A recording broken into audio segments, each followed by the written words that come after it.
Hello, everyone. Welcome to episode 62 of the Hard Truth About B2B e-commerce. I'm Timothy Peterson, and my co-host is Isaiah Bollinger. Hello, Isaiah. Hey Tim, it's good to see you after the Christmas holiday. For those that celebrate and for those that don't, happy holidays. Well, thank you. Um, You too, and happy almost 2022. yeah, we're about to be at our next holiday, New Year's. Our first sponsor is Punch Out To Go. Punch Out To Go is a global B2B integration company specializing in connecting commerce business platforms with e-procurement and ERP applications. Punch Out To Go's iPaaS technology seamlessly links business applications to automate the flow of purchasing data. With their solution, you can immediately reduce integration complexities for Punch Out catalogs, electronic purchase orders, invoices, and other B2B sales order automation documents in order to accelerate business results. Balance is our other sponsor. Balance is a B2B e-commerce payment solution that works well for you and your buyers.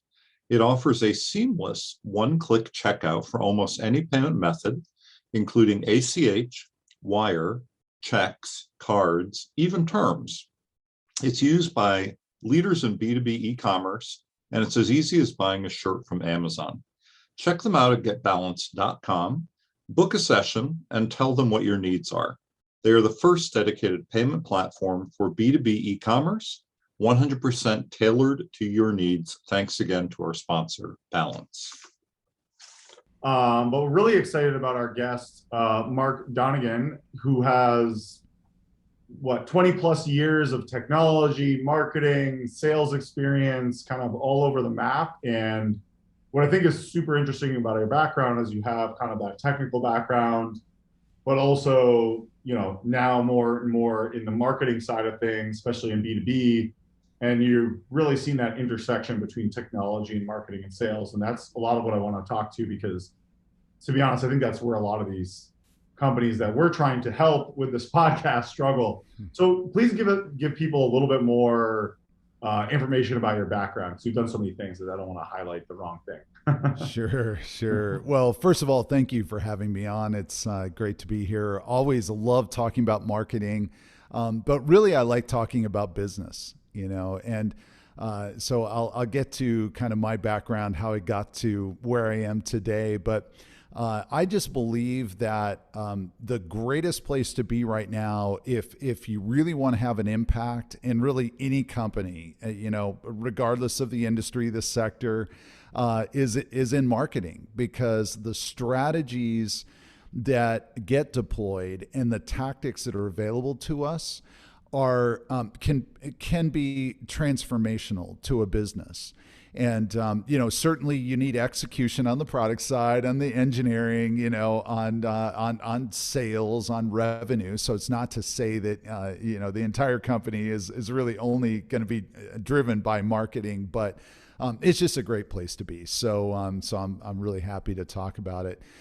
So my background started in sales. I didn't end up finishing my computer science degree, but when I was 12, I discovered my school's Apple II and learned BASIC and kind of just dove into this whole world. I guess today, I would have been a hacker if I was a teenager today, but had just really loved it. Ended up going into a computer science program. Dropped out and went to music school because I wanted to be a rock star. So, And did you become a rock star? I want to make sure I understand that. I never became a rock star. Now that's exactly why I'm sitting here today. Otherwise I might be on a different podcast. Maybe I'd be on Joe Rogan's show or something. I just wanted to make sure, in case. No. So along the way, in fact, in music school, I observed, I went to a school, with some just really fabulous players, and yet these guys were all like, nothing wrong with working at McDonald's or driving a school bus, but they were working at McDonald's and driving a school bus. And from my point of reference, like, these guys are like world-class players, and basically they're the epitome of poor starving musician. So I said, I don't want to be that. And if they can't make it, so Yeah, these are like really talented people. yeah, exactly. Like, like I could hang with them, but in an audition, they would beat me every time. So it was like, okay. So, life is interesting because I guess at the time, I didn't really know anything I hadn't really studied psychology, and I didn't understand, the left and the right side of the brains and how they interrelate and how, but the reality is that I function very well left and right side. So I have the logical and I have the creative. And so I went into sales. I can make money, and I enjoyed that, and did really well, and began to grow into managing teams and that sort of thing.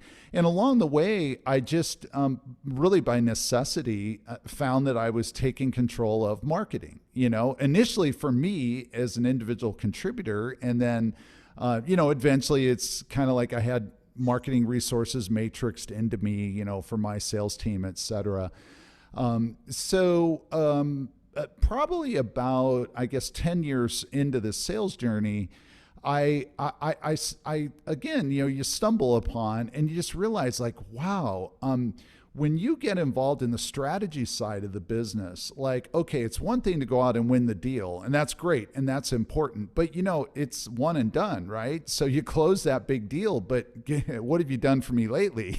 Yeah. And but when you're getting involved in the strategy and you're thinking about go to market, and you're all of a sudden like the decisions that are made and the structures you build and the approaches that you spearhead can be transformational to the company. And so that then set me on this whole journey to really go more into corporate development, and then eventually really own, it kind of, I guess you'd say like the CMO or, at the head of marketing level. And so that's where I've been for the last, really solid more than 15 years, is just really focused at the intersection. I like to call myself a revenue-driven marketer. But I'm always at the seat of the table with a strategy hat on, with a marketing hat. So how do we execute great marketing in a B2B context?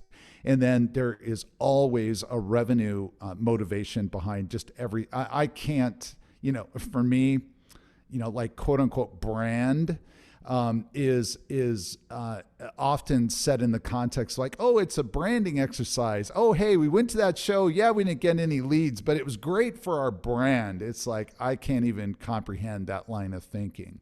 Now, what I'm not saying is that brand isn't important. That's not what I'm saying. I'm not saying that when you execute properly, you do build brand, but there is sometimes in some, especially more corporate marketing environments, like, we're doing this thing. We spent money over here. Nothing really came of it, but it was great for our brand. It's like, in today's world, I think part of what you're saying that I can relate to, and our listeners can probably relate to, is that there is a long-term revenue component, Yep. and that's probably what some people are saying when they're saying, oh, it's about brand. Like there's something long-term that's happening there. But you always have to have the shorter term, revenue component, in mind.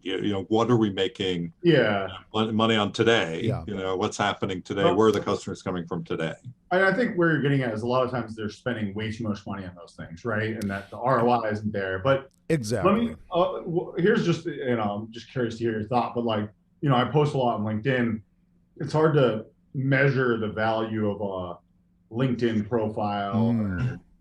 How do you feel? I mean, I guess with that perspective, I'm not spending a lot of money, so it's probably decent. Well, right? Like how do you view that kind of stuff where? Yeah. So this is awesome. I love this because and I believe your audience is also fully invested in B2B. So B2C works different, of course, but I've spent my whole career in B2B, and the massive transformation that's happened in B2B is that the buying journey has moved from, and this is started, I would argue this started, about 10 years ago, this shift that I'm about to describe. And these things fade over time. So it's not like a light switch. It's not like, hey, one year people were buying this certain way and the next year all of a sudden it changed. But the buying behavior moved from what we typically looked at as a funnel. And, if you think about the whole funnel concept, that was a way for MarTech vendors to position their tools, to get people to understand, okay, here's where our solution fits into your marketing stack or into your particular sales process. But it largely held up. Buyers had to discover products in a handful of specific ways. And then there was kind of a journey that they flowed through, and industries were different, and so it changed, but generally there was a funnel. Nowadays there is no funnel. There absolutely is no funnel. The buying journey is absolutely completely fragmented, and it's because more of the discovery process is happening outside of just the traditional like trade show, webinar. We can rattle off the 3 or 4 or 5 primary mechanisms that we used to be able to use, say 10 years ago, where that kind of was, I go back 20 years ago, like I come out of the consumer electronics industry. And so like CES, just as an example, the Consumer Electronics Show, was a show that you literally had to be at. If you weren't there, if you missed a year, you literally missed out. Sure, after the fact, you could read about it in an industry journal, or you could have a sales rep come tell you about, something, but you had to be there. You needed to meet with the manufacturer. You had to be there. Well, now there is no reason to go to a trade show. There's all of the manufacturers are introducing all their solutions and products ahead of time. It's all freely available. They're setting up meetings with their key customers beforehand. And so what's happening is the buyer's journey is just, it's moved from this very clean funnel where you could kind of say, hey, we're doing this particular marketing tactic, or, we're spending money in this area because we know that we're going to hit people, who are at this stage of the buying process. Now, getting back to your question about LinkedIn and just I'll more broadly unattributable marketing efforts, because that's really what we're talking about. Because when you put a post up on LinkedIn, you can say, oh, wow, this one got, 435 views, at least according to what LinkedIn says. And usually on average, I get 300. Wow, this one did really good. But at the end of the day, like, you can't. What's the value of that? Yeah, you can't, maybe someone will say, hey, Isaiah, by the way, great post. Hey, I want to talk to you about, what you guys do. And sometimes it does happen, but that's not the average. It's not. Yeah. So what we're talking about is unattributable things. And what I'm describing here in the buyer's journey being just completely blown up from the way it worked 10, 12, 15, 20 years ago is that if we are not doing unattributable marketing, it's guaranteed that we are not going to hit buyers at some stage where they are, because the buyers are now fully in control of the discovery process. And I'm now describing more like 20 years ago, but 20 years ago, especially in enterprise, which then we called it more enterprise and B2B, but it's the same, right? The seller, the vendor was in control. Like if you worked for Cisco, or you worked for Dell and you were introducing, some significant new networking product and you called up a major customer, they were happy to hear from you because they needed you to come in and talk to them about it and answer questions. And, so if you were a Cisco salesperson back then, not to say it was easier, but, had its own challenges, right? But like, they were happy to see you. Now you call up and, they won't even answer the call, right? Because they're like, why do I need you? We've already gone out, we've surveyed the market, we've looked at, we'll call you when we're ready. you know? I think part of what, I've seen, and this is true also for B2C and B2B for parts of this conversation, the funnel has been exploded. It doesn't really exist as it used to. I completely agree with that, assessment. I also think that everything is happening at once. I mean, people call this different things, but it really is like there's a simultaneity, right? There's content that's being created and consumed all the time. There are communities being built all the time around that content, and there's commerce that happens all the time, and then they intersect, right? So it's really figuring out for your business what that means, but it's all of those different nodes, if we want to get all like, funky about it. It's no longer like engagement, That's right. Down we go. I mean, I think I wish it were. Really about being as many places as you can where they're researching, right? So a little bit of LinkedIn, a little like the way that we approach is a little bit of LinkedIn, a little bit of YouTube, a little bit of Twitter, even a little bit of Instagram. Like obviously SEO is huge for us, Google. I wish we had more money for paid ads, but if we had more money, we'd probably do more paid ads, right? Like, so, it's just being in all these places. And then, we even do a little bit of strategic, to your point, trade shows or events, partnership, like partners, and then referral. Like it's hard to create referrals, right? But you just network and you talk to as many people as you can, like you. Is a new, new relationship we have. That's right. You remember us because we're the guys that are the best at XYZ or, Well, think about the algorithm, So, okay, so we're recording this podcast. I have a certain, I'll use the word audience, not because, I'm not an influencer, but what I mean by that, we all have audiences because that's the network of people that we're connected to. And let's just keep this for ease based on LinkedIn, So we all have our networks, all of our first degree connections, right? And the algorithm on LinkedIn is always, showing, and, so if I like something, that's going to show up somehow to somebody in my network or whatever. The point is, we do this podcast. Odds are that most of my network has no idea who you are, what you do, that you even exist, right? And yet we're going to publish this at some point. We're probably going to publish it in different forms. I'll post it, you'll post it, whatever. Yep. And all of a sudden now somebody's exposed to that who literally it would have been impossible for you to even know they existed. So it's not like, well, we would eventually gotten to that person. Probably not, just because not with our ad budget. Well, yeah. But again, getting back to what we said earlier on, like, is that even where you'd want to be spending? Even if you said, hey, I've got $75,000 a month to spend on LinkedIn advertising, like, is that what you should be doing? Yeah. And so this is what I like to think of, and this is not an original term. This came up, someone else developed it, but I love the description. It's called dark social. And this person's concept is that dark social is all of the interactions that happen between peers and buyers, potential buyers, even vendors to a certain extent, but it's really not about the vendors. It's about the buyers that is untrackable. So, a great example, I'm in a marketing group called Peak Community, and it's, primarily CMOs and marketing leaders who, we're all striving to become 1% better every day is kind of the mantra.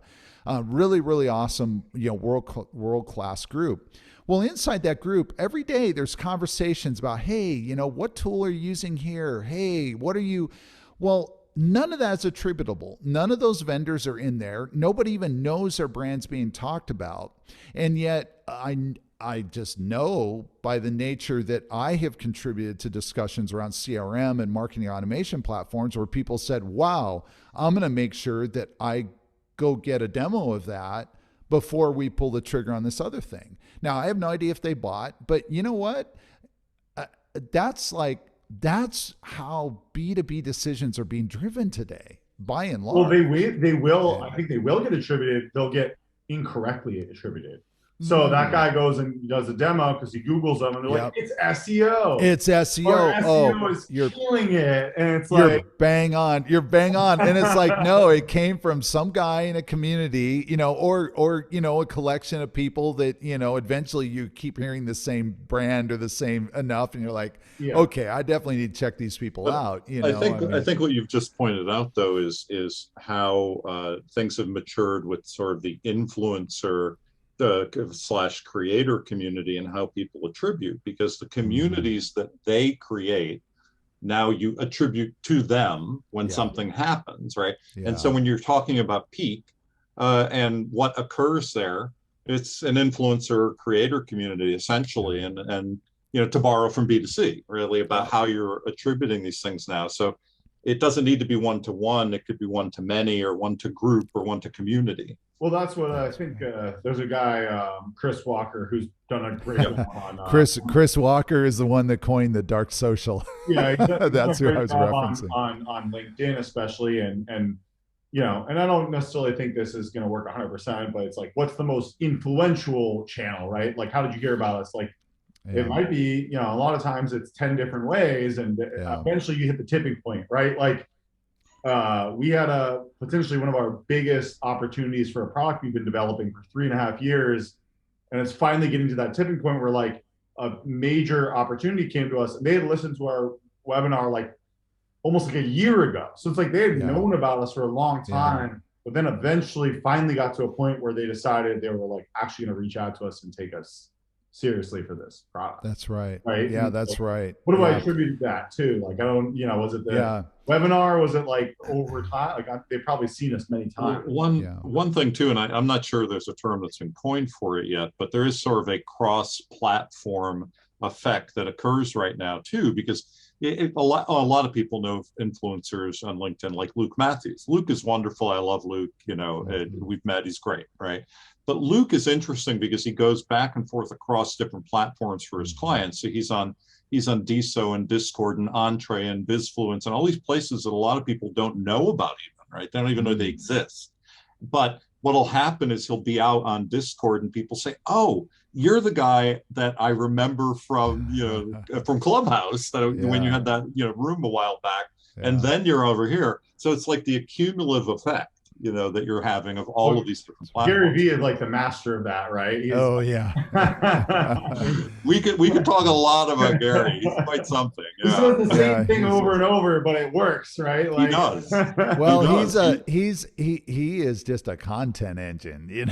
I mean, he's brilliant and he's crazy, and I mean that in the nicest way. I mean, he really is. He's brilliant and crazy because he just is like, do these 6 things, and then it's like, I know these 6 things. Well, I love it because, I love it when he puts up the videos from like literally 10, 12, years ago of where he's making predictions or he's talking about what the future is going to look like. And then, you watch it day to day and you're like, absolutely right. It's like, I know some of those predictions have been amazing, but I want to get into the original, topic of that technology intersection of marketing and what I see with B2B and especially is that what are they even marketing to? Like, okay, if we all agree that there's this new world where it's hard to measure everything, but people are basically searching online, going into events, networking. If they're going to your website, a lot of these B2B companies, let's exclude like the high-tech SaaS companies. Like high-tech SaaS companies, they're at the leading edge. Most of them are very good at digital marketing. Mm-hmm. But most B2B companies started before, 2005. So their leadership is in their 60s or 70s or 50s, and they are not like, I've worked with so many companies in B2B that if you go to their website, they look like they're a 10-person company, but they're like 150, 250 company. Yeah. And like, if you went to their website, you're like, this looks like you would have no idea how much money they make because it doesn't even look like a legitimate company when you go to their website. Yeah. So my point is, it's like they can invest all these new modern marketing, but what are they going to do? Send them to this 1990s website? Like, how do you balance that investment, right? Or do you have to get the technical first? before you can do all this marketing because there's nothing to send them to. Yeah, totally. Well, there's absolutely no doubt, and I'm going to say something super obvious that but the last 2 years has raised the profile or the need or the impact that a website can have immensely, because there was actually, it's interesting. I'm thinking of a company I was involved with, and not too long ago, as in like 3 years ago, we were having a little bit of a discussion of what's the real importance of our website. Now, it wasn't because we were thinking, oh, website's not important, but we were just thinking in the context of a very niche market, not a lot of searches. It's not like there's, a large number of potential customers who are just searching and just waiting to discover our solution. A lot of the sales process was a push into the market, not a pull. And so we were just having discussions, like, well, how much do we really care, i.e. spend time over here on the website versus doing other things? Well, now look, where's the first place someone's going to go when they hear about your company, when they have a meeting, when they read a piece of content on LinkedIn, when they discover one of the executives or the founders, the CEO's profile? They're going to go to your website, right? And so if your storefront, which is kind of just the way to think about it, if your storefront is in need of repair and it's kind of scrappy and it's, the lights are out. Like, think of the old days where your sign is not working. Like I mean, letters, and like that's what I don't think these people realize. Like, if you try to sell me on something, and if I go to your website and it looks like crap, there's almost zero chance I'm going to buy from you, no matter how good of a salesperson that you are, right? Like. Yep. 100%. And so, so then we have to say, well, why is that? Like, this seems so obvious, certainly to us, but, even I guarantee inside those very companies, there's people who are just like almost embarrassed, like, I don't, like, this is our website. Like, sorry, it's, it's a little old, and so if all that's true, then why aren't they doing something to fix it? Why aren't they putting attention into it? And just too much that I find, in working with companies, they come to me either looking for help or is there's the bias of what my personal belief is of how I behave.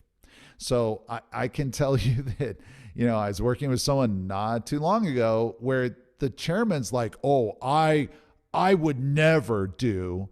I would never, we're talking about publishing on LinkedIn. Oh, I don't even pay attention to LinkedIn. I'm like, well, that's how you found me. That's how, I had no idea you guys were. You saw stuff I was posting, your CEO reached out to me. Like, I don't know what to say. Like, that's why we're even working together, So, but it's just this like bias. And in this particular example, we've moved this person along and now he's totally on board. But like, that was the first comment. It was just kind of like, wow, like here you are, you're talking to a consultant that you hired to build marketing who you found via LinkedIn. I had no idea who these guys were. They found my content. They reached out, and then you're telling me you don't believe that LinkedIn really works? Like, what? I'll just give you a couple asides on that too, because I've worked with B2B, B2C, retail tech, all of these different angles, right? And I was speaking with somebody not too long ago, similar situation, right? And we were talking about like, well, it's no longer the Mad Men era, right? Yeah. Back in the Mad Men era, it's like the CEO would come in and say, I don't like that Coca-Cola ad, right? And then it would change and they'd have to change it. Well, that's really baloney now. I mean, that's absolutely not the way anything should ever be done. Yeah. Even if the CEO is brilliant, and there are some people who are, there's no reason that would occur. Like, why wouldn't you look at the data? Why don't you understand who your customers are, where they are, what they do, and then act accordingly, right? And so that's what's astounding, is that there's still remnants of that, little pieces of that creep through, especially in B2B. So It's really pretty shocking. let me ask And you. I think though these things, these things work themselves out because market forces are really market forces. And look, reality of the matter is that you can sustain a business for a certain length of time running on very old thinking, and you can sort of keep the lights on, but it's not forever. And the market today is just way too competitive and dynamic. I really love the word dynamic because dynamic, a competition is sort of, like dog eats dog. Like we're out there, bumping up against each other, trying to win, and yeah, in some markets, that's very much a reality. You're but so dynamic. You're so dynamic. Yeah, dynamic is where, it's just that the change is so profound, and we wake up every day not able to say, well, we know how the world looked yesterday, so we're 100% certain it's going to look the same today. It's like, no, we are not 100% certain. All I know is I'm still alive today, so that's good.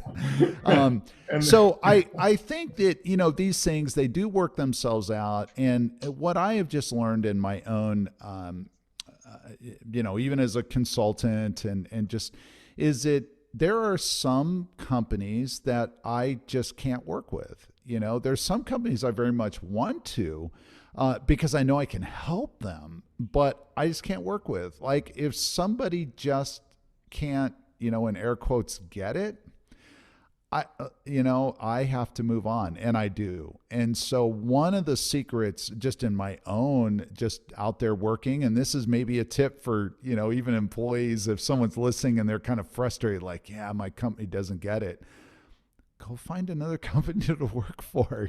Find a company who does get marketing. Find a company who celebrates that, dynamism, in the market, and is waking up every day to reinvent itself and to, build bigger and build faster. And, because they're out there, they are out there. And I'm so glad you just said that. It's funny because I was going to try and ask you a question that's almost exactly leading to what you just said, which is a couple things. One, as a vendor, I'm curious because I do this. When someone reaches out to you, and I'm assuming you do a lot of inbound, like we do a lot of inbound. So we don't do a ton of outbound. Like we do a little bit of, strategic outreach in certain niche ways. Sure. But generally, people are coming to us from a referral or whatever it may be, or SEO.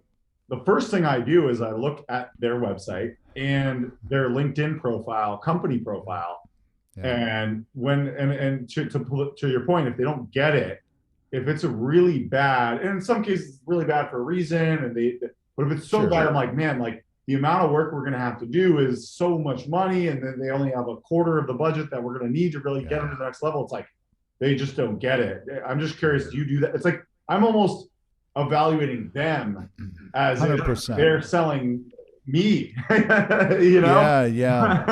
Oh, absolutely. Even though I'm selling them, but I'm kind of like the other way around in a way. You know what I mean? And I'm that's like, right. More and more as we get more busy and we've gotten better and better, we're just saying no, or we're just quoting what we believe, which is double what some people are willing to pay. Yeah. Yeah, 100%. And I had a couple experiences, I guess I'll call it. One was something a mentor told me, actually a founder of a company I was really privileged to be a part of that did quite well. And I'll tell you what he told me, and then just my own observation, really puts an exclamation point, I guess, on what we're saying here. But this guy's, his name is Tony. I remember he looked at me one day. We were talking about, I don't even know what the context was now, because when I think about what he told me, it's kind of like, why would he have said that? But I remember he looked at me and he said, Mark, he said, make no mistake. One of the single most important decisions that you're going to make in your career and just life is the company you work for. And now let that sink in, because on the surface it's easy to go, oh yeah, of course, of course, if I were early Google, or early face, it's easy to kind of just take it at face value. And then we talked a bit more, and this is really what he meant. What he meant was, if you choose to spend your time, okay, you're going to get paid a salary and whatever, get a little bonus, maybe a few stock options, kind of wherever you work, depending on the industry you're in. And let's even assume that it's all within a 5%, even a 10% band. Like, okay, yeah, you may make a few bucks more working over here than over here, but basically it's the same, right? So then why would you choose one company A over company B, or company C over company D, or whatever? Well, let me tell you, if company A is really progressive and they get it in the context of what we're talking about here, and they understand that the marketing game has changed, they understand that buyer behavior has changed, and they're willing to invest, and the CEO is more concerned about business impact than about how many MQLs, the marketing team has generated, or some other metric that is really not correlated well to business results.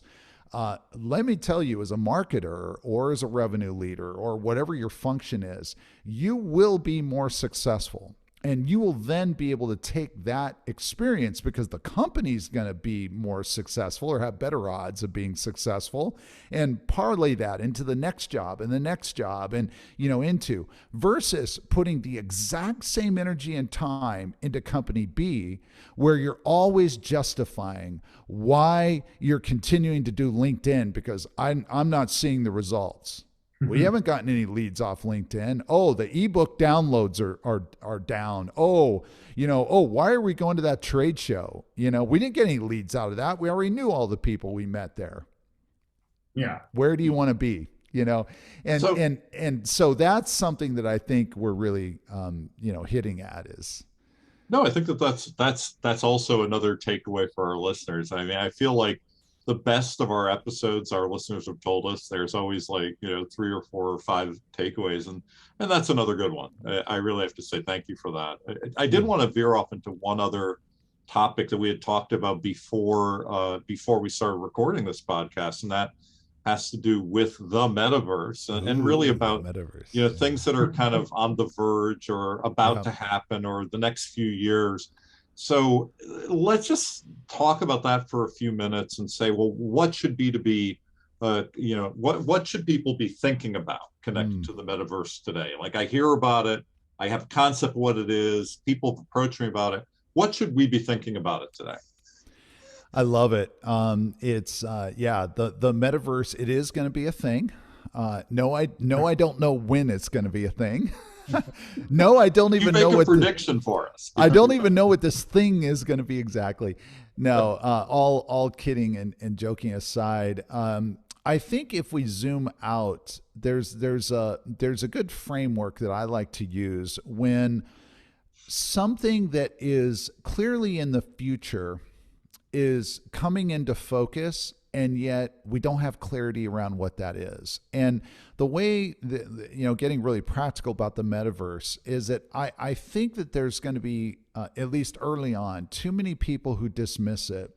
And they dismiss it because, this is 5 years, 6 years, 8 years, 10 years out, and well, I'm just trying to make this quarter, and so it's easy to kind of, just both the tyranny of the urgent, push it off, and then also just all the unknowns around it. And that would be a big mistake, because the metaverse is going to get here by a sequence of digital transformational shifts that happen over time, some very subtle, won't even really be noticed. Some will be more noticeable, but they stacked upon each other bring us into this environment where one day, we're all going to wake up and say, the metaverse is here. It's real. We're living in it. We're working in it, etc. And so the first thing that I would encourage the listeners to make sure that they don't do, or to think really carefully about, is dismissing this just based on this, it's this thing, it's going to come. I've seen the movie The Matrix, maybe 25 years, yeah, we're going to be living there. But you know what? That's 25 years from now. I'm just going to focus on what I'm doing today. And instead say, hey, what are those small incremental digital transformational shifts? So, if we want to just try and get practical, is maybe a good place to start is this whole, in B2B anyway, there was a heavy, heavy marketing reliance around events, around physical events, around trade shows. So what is the virtualization, i.e. virtual meetings, virtual shows, how is that going to transform how I interact with customers? Yeah. How I present my products. Well, yeah, like building a booth, building a copy of your showroom. Exactly. Online, Exactly. And you know what? I mean, this is like really, really simplistic, but if you are, let's say you have physical goods, let's say that you're a manufacturer of physical products, or you're a wholesaler, or, you're involved somehow in distribution of physical products. Well, a huge percentage of the economy. People don't realize like these companies are. Exactly. That's exactly right. Dollars you've never heard of. Most of them out there you've never heard of. Yeah. So Mike, my question would be, where's your studio for you to be able to go online and both for social selling, both for maybe putting together some sort of a video podcast, inviting your vendors in, like this is, and that's kind of sounds like, well, there's nothing to do with the metaverse. That's just kind of like the trend of video, right? Yeah, but you should start building that now. Like, that empty office that's in the back corner of the warehouse that, is just filled up with junk, literally. Like, have one of your team members, take a day, clean it all out, paint it, put some equipment in it, and make that now a place with, get some nice cameras, internet connectivity. I mean, like do it right. And by the way, a lot of this stuff is not expensive. But it requires a little effort and it requires intention. Because if we think about the quote metaverse, all we're talking about is bridging what now is a social platform where I actually would argue, and some people kind of make this argument, like we're kind of already in the metaverse. Look how much time that we spend on LinkedIn and on Facebook and on, with our phones glued. So really the only difference is where the display is. Are we wearing the display on our head, like a headset, like goggles, or do we have some other sort of display we're sitting in front of that's more immersive, or, there's some environment. But at the end of the day, what's going to be required and what's the opportunity? Well, the opportunity is going to be if there's a lot of eyeballs in this particular, on this platform, in this environment, well, I'm going to want to be there. And right now, I can be there by just saying, hey, I'm going to set this little space. I'm going to have all the equipment I need. We're going to be able to go in there. We can start out just doing a monthly, show for our industry. Maybe we showcase products. Whatever you sell, then you become the digital expert of that. And I think, to your point, the metaverse is essential. I think I saw a really good Twitter thread where it's basically just a point in time when most people spend most of their time somewhat digitally enabled. So it's like, for people like me, it's already kind of there. Like you said, I'm already kind of in the metaverse because I'm on Zoom a lot, watching Netflix, I'm already kind of like spending most of my time digitally. Maybe not everyone is, but over time, video games and all these things, majority of your time just becomes digitally influenced. Well, yeah, and I think that part of it too is that you're enhancing the experience, the ability of what you can do. So, we're doing whatever we're doing right now, and there's audio and there's video, and there's a certain interactivity, but it is very different from some of the environments I've already seen, in whatever stage where you're moving through a space and you're interacting with things in the space, and you're able to do certain things that really mimic, maybe how you would be in another environment. I know, for example, Nike is building, a metaverse store. right? Yeah. And I've seen partly what that looks like, and it's clever. The idea that you could already make, right now I could go make a custom shoe, click, Yeah. and have it ordered. But the difference is that I would go through every step of the process, and I'd be able to shape the shoe and color it and do all these kinds of things. And for people who really want to be immersed, that's a great way to be immersed, right? That's So right. I could see a lot of this developing in interesting ways. But I'm not going to set up a shop. I think we're not going to set up one for Trellis where people come in and buy NFTs with their crypto. It's Sure. not like, Sure. that there are people have weird fantasies about what it might be.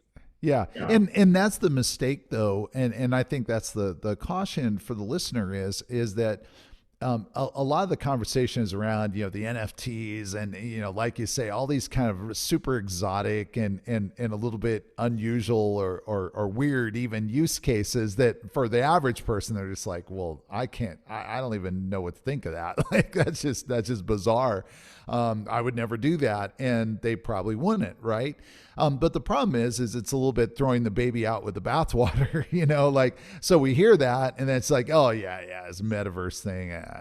It's a bunch of fringe, but no, it's not fringe. And again, for those people who just start now with just these small incremental little digital transformations. And that's where I go back to just the most basic thing, like, take that spare office that's being used as a storage room right now.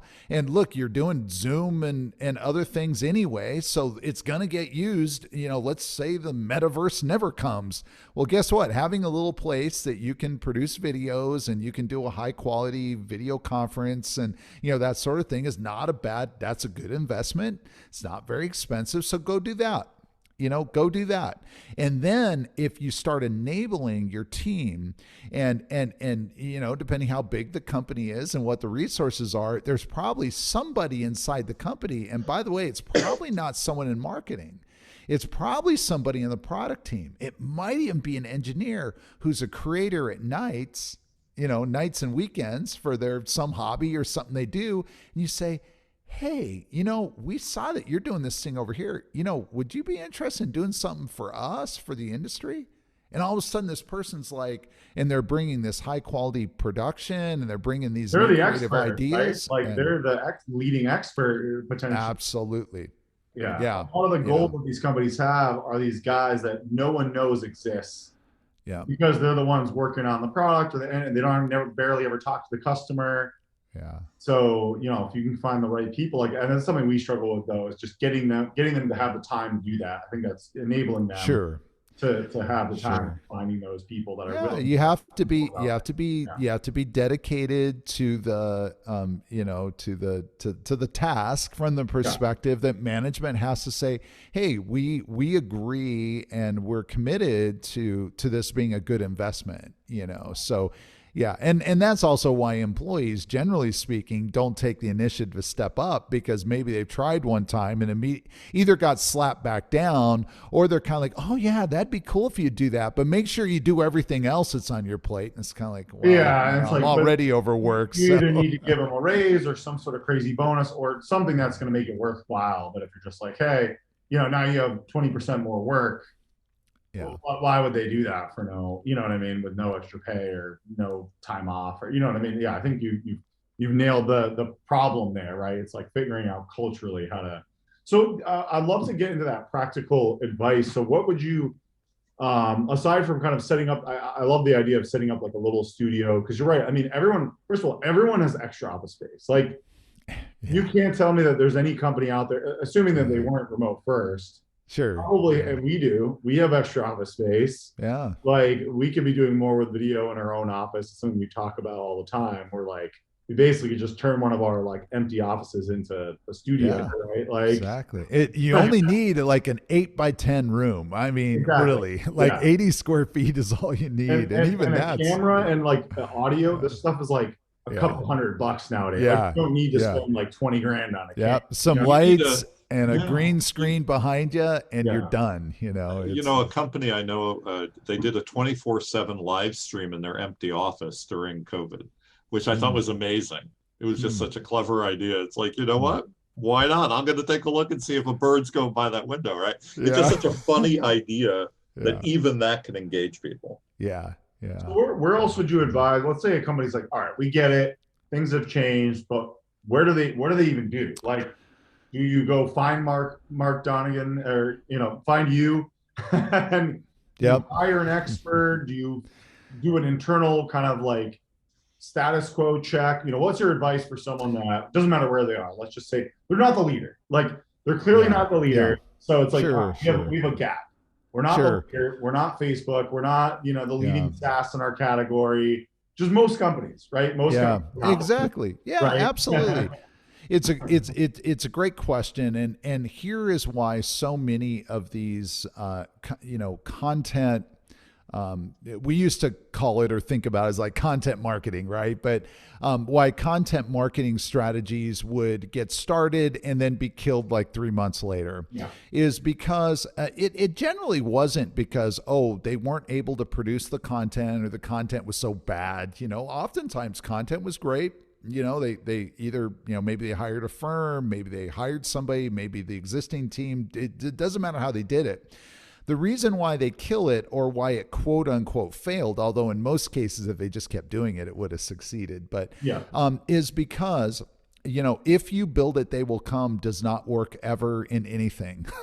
So just saying, wow, look at this amazing new podcast, this amazing new video series, this amazing new, whatever the content is. Well, people have to know about it. And then not only do they have to know about it, they have to be exposed to it long enough to find value to say, wow, that's really good. And then refer to their friend. And so distribution is where most companies fall down. And what I would say is that the place to start is building a community. I am very, very big on this strategy. Now, let me be very explicit about what community means. I am not talking about a Facebook group. I'm not talking about even a LinkedIn group. Now, your community may have that.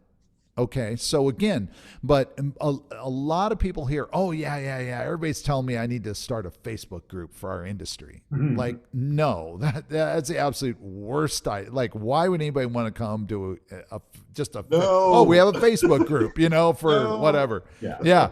Like, no, that's not what I mean by community is that, and you can do this around, let's talk about podcasts. Podcasts are actually super easy because as long as you're publishing on a regular cadence, now that, probably needs to be more than once a month, but once a week's probably good. We try to do once a week, and we miss some weeks. We're not perfect. But the point is you're regularly publishing. Okay. Yeah. So, so sometimes maybe 2 weeks goes by, maybe occasionally there's 3 weeks. Sometimes, you got, a string of, every 7-10 days you're publishing, right? The point is that you begin to build an audience. Now that audience might start out to be 100 people. Okay. So don't despise small beginnings is one of the really key takeaways here. So, and it might even be 50 people. Well, to start, it's one, you just start out with one, but you might grow it and it's like, geez, we're really only getting 50 to 100 downloads in our first week. Like, is this even worth it? Well, remember, these people are taking their precious time. Everybody's busy in the world. So, so it's highly doubtful that these are people who are just so bored that, so everybody's busy. So you have 100 people, let's say, who on a regular basis are taking time to consume your content. Well, by very definition, this is a community. These are people who have chosen to spend time with you for that, however long, 30 minutes of the episode, hour, whatever. Maybe they don't listen to all of it, doesn't really matter, but they're choosing to come back, okay? So then you say, wow, what if we then, what if we had some sort of a virtual group that we brought them into where they could discuss and share ideas, and we're kind of moderating and participating, but this is really about them, and you bring them into that. And then all of a sudden you say, hey, by the way, if you know other people who'd be interested in this, bring them in. And then you say, well, this is all really cool, but we can talk about virtual all day long, but we're still humans, we're physical beings, so it's nice to be face to face. Hey, it turns out that, we have a clumping of folks in, I don't know, Chicago and Los Angeles. I'm just picking random cities. Yeah, what if we fly in and we just rent let's find a restaurant, it's got a meeting room, all decent restaurants have a meeting room that'll seat 20, 30 people. We'll spend a couple grand, maybe whatever, even less, depending on how extravagant you want to go. We'll invite in these folks, tell them, hey, bring along some colleagues. And we'll host like a meeting. We'll do a little presentation, not a sales pitch. None of this is sales pitchy. Okay. This is all about adding value to the community. So you add value, you video it. Now you have content. Okay. Now you've got people who met you face to face. Now they're that much more like, man, these guys are the greatest. Oh, I had a great time hanging out with Isaac, and everything. Everybody's happy, right? And then you begin to build this, and all of a sudden, what starts out small beginnings, like, geez, we only have 50 people listening to our podcast. Pretty soon you've got 200. But not only did you 4X it, but now you have 200 people and they're like really engaged. Like all of a sudden they're sharing content on LinkedIn. Like you're like, holy cow, I'm getting tagged from people. I have no idea who these people are. And they're saying they liked it. They're sharing it. And then pretty soon you've got 1,000. This is the silver bullet right now. Right now, this strategy works like gangbusters. But the problem is most companies won't do it, or they will stop doing it too early because they're like, we only have 50 people listening to our podcast. This isn't even worth it. Yeah, and they haven't. Where's the leads? Yeah, where's the revenue? Like where's the attribution? Yeah. Where's the really ROI? Multi-year things. I mean, even our podcast right now, this podcast that we have, we're deep into year 2, right? I think. Yeah, we are. We started around coronavirus, so they're like, well, we have all this time. There's no events to go to. Sales were dead in like March and April and May. It was like possible to get a sale in March or whatever, April. Yeah. So it was a good time to kind of start something new. So we started the podcast, and so that was what, almost about a year and a half ago. Year and a half, more. And it takes time, right? It's but it also creates content, right? We have audio content, we have video content. Our blog is better. Yes. Our SEO gains from that. Yeah. We've had people reach out to us that became a partner. Yep. Because we've gotten clients, partners, all kinds of things, connected to this. But one thing I'll just reference a few things that you had said that I think are kind of interesting. So I agree. First of all, I'm just going to say I agree with you and the detailed approach you were giving there, that this is something that people can do and should do. And, now there's just no reason not to do these things. And what's interesting is that I think there's been an evolution. People have done versions of this in B2B, and they're certainly doing it in B2C. Because, for example, I worked with people in food and beverage and health and wellness and fashion and beauty. And depending on what those like early stage businesses or mid-sized businesses were trying to accomplish, they would do things with their communities. There was one of the wine companies. They did a party simultaneously in all 50 states, and you could check in on the video feeds in any state at any time with people sampling the same wine. And then they have content, cool. Right? So stuff like that, I think, is so engaging, so much fun, recognizes people as an individuals, all of these things. It's great. Businesses really haven't caught up as much as they could have. The version that I just wanted to mention is that when trade shows were still a thing, before COVID, but even a few years earlier, people would have these kinds of events, as satellite events off of we're in Chicago this year. Yeah. We're going to have a dinner on this night and going to go out to drink on this night. And you'd go to those and you'd have a sense of community, but then nothing happened after. Yes, that's right. That's the biggest issue. They were great, and then nothing happened. Yeah. Yeah, that's right. And so this is where then the power of the tools that we have available to us are must be applied. So I'm actually really, really glad, Timothy, that you brought that up, because what I'm not talking about is like, hey, okay, so, all right, so how much, how much do I need to spend? Let's go do these. Hey, this sounds like a great idea. All right, how much do you need? Okay, it's on the calendar, and then marketing, and goes off and does all these events, and then, well, what do we get out of it? No, this is a process. It's also not just inviting someone to come to a dinner in Chicago and then kind of like, oh, you just expect that now they're going to become a customer and it's over with. No, that might literally be the first touch. You might meet them again somewhere else. Maybe they're going to attend a few other virtual events, and maybe next year they're going to become a customer. These are investments into the future of your business. But just like savings, if we don't start saving now, when you turn 50, it gets a little bit daunting, to be like, not only have 10 years, I'm hoping to retire in 15, 20 years, so. Would you say that from your perspective, a lot of marketing and just companies fail at marketing, not because they necessarily were doing the wrong things, but because they just didn't have the patience or the mindset to think about this in a 2-3 year time span? And they're like, all right, do this thing that gets me results in a month. And then they just like fire the person, and they're constantly just, jumping around to thing to thing with no strategy, because they're not willing to wait 2 years for the podcast to mature, or 2 years for the SEO to mature.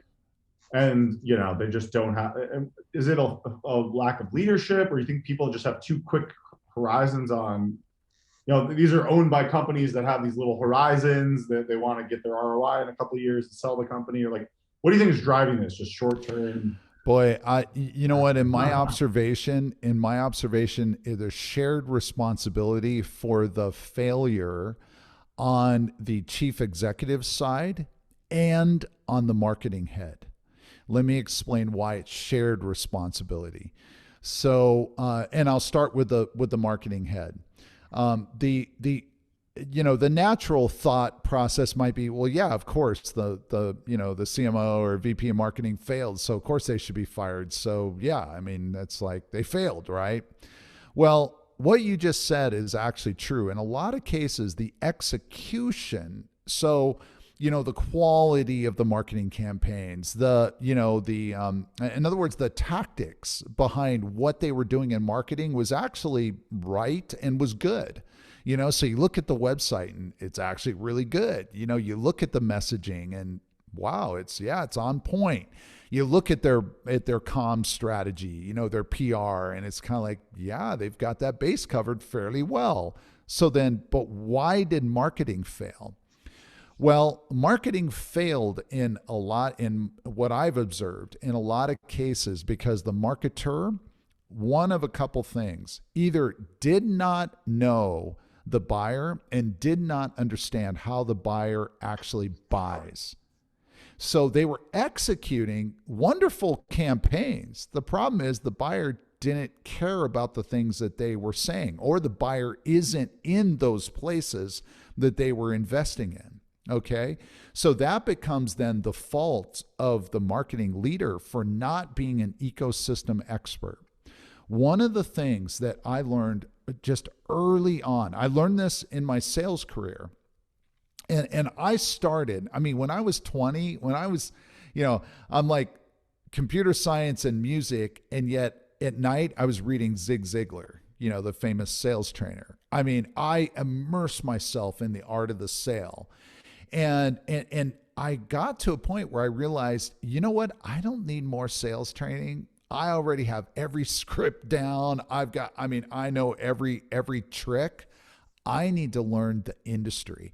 I need to learn, how exactly the buyer thinks, what makes them tick, what keeps them up at night, what are they concerned about? Because at the end of the day, if I understand that, I'm not even going to need to use 90% of the tricks that I got in my bag over here. That selling B2B is no longer selling, it's being a consultant. If you're a good salesperson, you're the expert, you're the consultant. And and you're telling them this is what you need and this is why. Because Absolutely. I know, enough about this that no one else can figure this out as Yeah. fast as I can. Yeah, and you'd be shocked though. You'd be really, really, really surprised at how many, very good marketers. In other words, they're good at their craft, and yet if you try and have a conversation with them, you say, even just in the most basic level, hey, what are the dynamics that are driving the industry you're in today? And you're going to get a whole bunch of high-level Gartner analyst crap, and 85%, our customers, and you're like, no, It's not expert level. no, Not not really. No, Yeah. that's not it. And so I said it's shared responsibility. So on the marketing leader, then, in some cases, not all, but some cases, the failure is just because they just didn't make it their business to become a master of the ecosystem. And if they had done that, 100%, they would have said, "Whoa, we're over here, investing in this particular, set of activities, and that's not where our buyer is, or that's where some buyers are, but not who we're going after, or we think that they're buying in this manner and they are not, and they would have adjusted." Now, the responsibility then, the shared responsibility on the chief executive then is that a couple things. First of all, if the chief executive views marketing as this blunt tool that I just pull out and I can quote write a check and it's just gonna happen, Yeah. Yeah, and if they are not also invested in the strategy, and if they are not engaged, if they've not hired a marketing leader who's a strategist, so I sometimes and not because I have any, I don't have an MBA. I have a real world MBA. An MBA is great, but you know what? Real life is nothing like what you learn in business school, even the best business school. It's nothing like that at all. And so if someone's hiring for a classic profile, and if a chief executive is like, hey, yeah, this person, they've got the classic profile. Well, guess what? You got someone who's not a practitioner. And unfortunately, a lot of people who come from an academic background can present very well, very impressive. I mean, hey, they're McKinsey, consulting, Boston Consulting Group slide presentation is going to blow the board's socks off, but that's definitely not a practitioner. And today you need to hire a practitioner. Not 2 years into the podcast, built hundreds of websites like I mean, what I would say too, Mark, is that so like you, I've done sales, I've done marketing, I've been a CMO, I'm a COO, all these kinds of different angles that you have to take. You wear your hat and you say, all right, here's my perspective. This is the change perspective. But what I think really one of the things that I've learned, and that you also mentioned, is that it's kind of like what people used to say about silos. It's like, the catalog business is a silo and the retail business is a silo and this is a silo. It's the same with people in the C-suite. You do not do a discrete thing that affects no one else. Better all be on the same page. Right. You got to understand that the CFO next door to you is working with you, and you're not working against each other. And all of these things really do matter. So the situations that I've been in recently, especially advising some startups and stuff, I basically do like a timeout, and say, all right, everyone hold on. You seem to be talking about one thing. It has nothing to do with what's happening over here. Yeah. And that's, unfortunate, but very common, right? Yeah. It's very common. Yeah. And so getting to that next step is like, we're working together here. What's the goal? Right. What are we trying to do? Who are those customers? Yeah. How are we approaching them? Okay, great. Now we're fine. Yeah. Now let's keep moving. Yeah, I like to talk, and I think in terms of like the three-stranded, cord, which as the saying goes, is impossible to break. And that is the CEO, the CMO, and the CRO. And I would even add a fourth strand, and that's the CFO. But if you have the CEO, the CMO, and the CRO, so the sales leader, the marketing leader, and then the chief executive, and obviously, there's going to be somewhat different strategies and thinking about the business, right? But at the end of the day, if everybody is in lockstep with how they see the go to market, what the go to market strategy is, what the proper tactics are. First of all, your odds of success, 10x, so that's like the first advantage. But let me tell you, it's fun because now you're not at odds. The marketing leader is not at odds with the sales leader. Yes, sure, you're going to, butt up against each other at times. That's just how humans are, right?